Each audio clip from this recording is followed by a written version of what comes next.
Salam sejahtera untuk kita. Pada kesempatan ini, saya akan menyampaikan materi analisis isu kontemporer yang merupakan tugas individu pembelajaran sinkronus pada latihan dasar CPNS 2022. Perkenalkan, saya Resta Purnama, dalam Banua Angkatan 6 Kelompok 3 dari instansi pemerintah Kabupaten Nias, unit kerja di UPTD Balai Penyuluhan Pertanian. Pokok bahasan yang akan saya sampaikan yaitu konsep perubahan lingkungan strategis, modal insani dalam menghadapi perubahan lingkungan strategis, isu-isu strategis kontemporer, dan teknik analisis isu.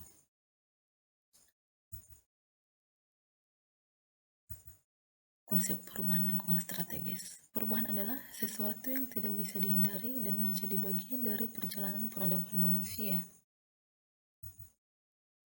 sehingga diperlukan pemahaman terhadap globalisasi, demokrasi, desentralisasi, dan daya saing nasional.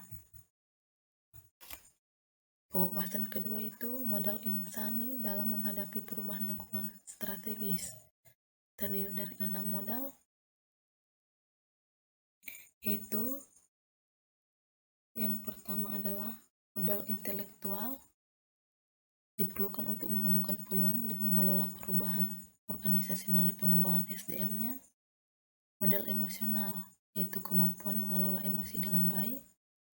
Modal sosial, yaitu jaringan kerjasama di antara warga masyarakat yang memfasilitasi pencarian solusi dari permasalahan yang dihadapi. Modal ketabahan, yaitu modal untuk sukses dalam kehidupan dengan tidak bertingkah gegabah.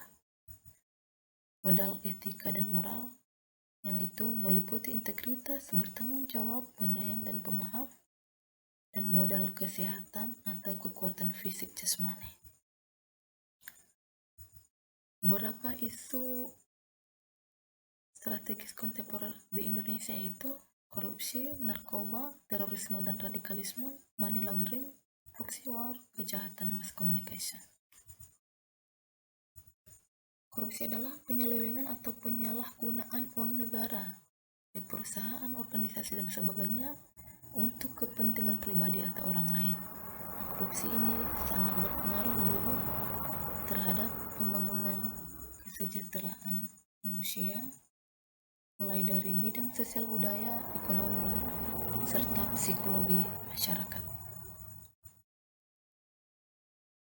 Beberapa tindakan membangun sikap anti korupsi yaitu bersikap jujur dalam kehidupan sehari-hari, menghindari perilaku yang merugikan kepentingan orang banyak, menghindari konflik kepentingan dalam hubungan kerja, dan melaporkan pada penegak hukum apabila menjadi korban perbuatan korupsi.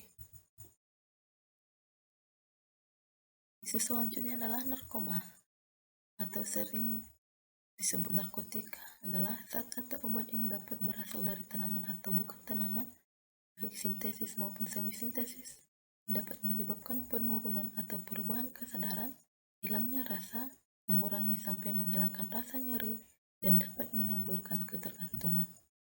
Penyalahgunaan dan peredaran gelap narkotika yang terjadi di Indonesia sudah pada tingkat yang memprihatinkan, sudah pada tingkat ancaman yang tertinggi, yaitu tingkat ancaman kritis.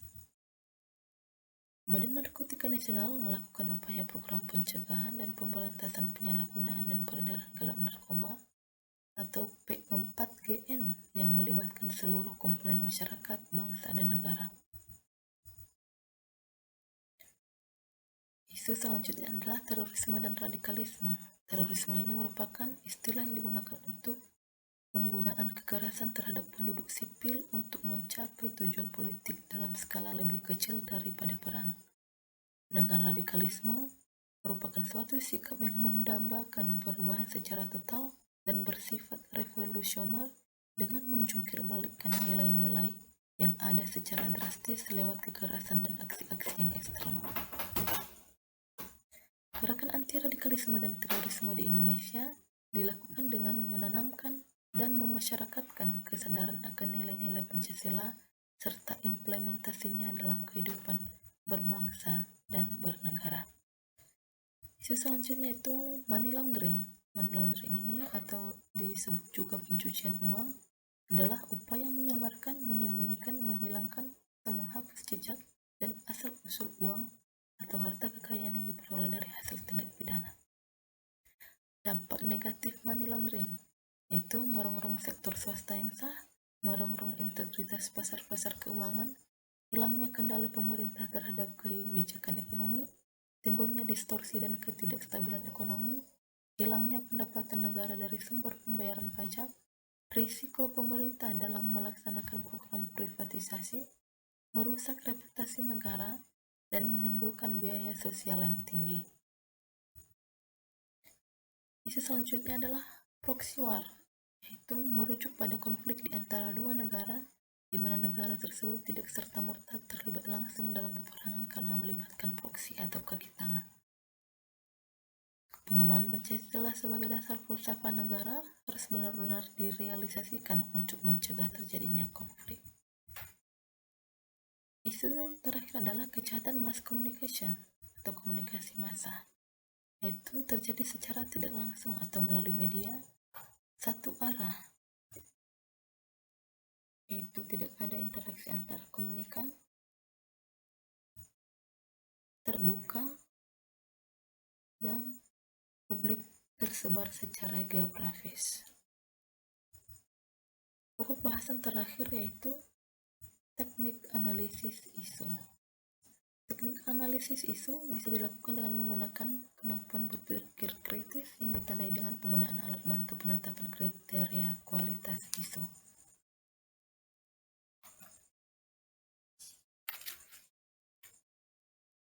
Menentukan deskripsi dan rumusan isu dapat dilakukan dengan melihat kondisi atau masalah pada saat ini yang meliputi data dan faktanya, melihat dampak masalah jika tidak diselesaikan, dan siapa saja pihak yang terlibat. Untuk merumuskan isu harus ditulis secara singkat dan jelas dengan memuat fokus, lokus, dan waktu terjadinya isu tersebut. Kemudian menapis isu menggunakan teknik APKL. Aktual yaitu benar-benar terjadi dan sedang hangat dibicarakan dalam masyarakat. Problematik yaitu memiliki dimensi masalah yang kompleks sehingga perlu dicarikan segera solusinya. Kekhalayakan yaitu isu yang menyangkut hajat hidup orang banyak, dan kelayakan yaitu isu yang masuk akal dan realistis serta relevan untuk dimunculkan inisiatif pemecahan masalahnya. Menentukan isu prioritas dengan teknik USG. Urgensi artinya seberapa mendesak suatu isu harus dibahas, dianalisis, dan ditindaklanjuti. Seriousness berarti seberapa serius suatu isu harus dibahas, dikaitkan dengan akibat yang ditimbulkan. Growth berarti seberapa besar kemungkinan memburuknya isu tersebut jika tidak ditangani sebagaimana mestinya. Selanjutnya adalah mendalami atau menganalisis isu dengan alat bantu fishbone untuk menemukan hubungan sebab akibat. Demikian yang bisa saya sampaikan. Terima kasih.